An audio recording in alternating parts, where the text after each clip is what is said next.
Mobile phone మన జీవితంలో ఒక మంచి భాగం అయితే అయిపోయింది. మొబైల్ లేనిదే మన పనులైతే జరగట్లేదు. అలాంటి మొబైల్ ఫోన్‌లో మనకి లో బ్యాటరీ సమస్య అనేది ఎప్పటికీ తీరంది అని చెప్పొచ్చు. ఈ లో బ్యాటరీ సమస్యని తీర్చడానికి బ్రాండ్‌లు చేస్తున్న పెద్ద ప్రయోగాలు ఏంటంటే, ఉన్న బ్యాటరీ కెపాసిటీని పెంచుకుంటూ వెళ్ళిపోవడం. ప్రస్తుతం మన కమర్షియల్‌గా మన ఇండియాలో చూసుకుంటే 7750 ఎంఏహెచ్ బ్యాటరీతో మనకి మొబైల్ ఫోన్స్ అయితే అవైలబుల్ ఉన్నాయి. పోకో F7 మనకి అదే బ్యాటరీతో వస్తుంది. ఏంటి బ్యాటరీని పెంచుకుంటూ వెళ్ళిపోవడమే మొబైల్‌లోని లో బ్యాటరీ సమస్యకి పరిష్కారమా అంటే, ప్రస్తుతం మనకి ఆ దారి తప్పితే వేరే దారి అయితే లేదు. ఉన్న దాంట్లోనే బ్యాటరీని పెంచుకుంటూ మొబైల్ సైజ్ అనేది పెరగకుండా, వెయిట్ కూడా పెరగకుండా చూసుకోవడమే బ్రాండ్స్ దగ్గర ఉన్న పరిష్కారం అన్నమాట.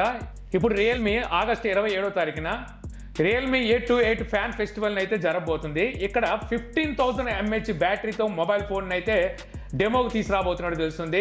ఈ ఫోన్తో మనం దాదాపుగా 18 గంటలు వీడియోస్ని రికార్డ్ చేయొచ్చు, 50 గంటల వరకు వీడియోస్ని వాచ్ చేయొచ్చు. మీరు ఒక్కసారి ఛార్జ్ చేశారంటే మీరు రెగ్యులర్గా యూజ్ చేసిన దాదాపుగా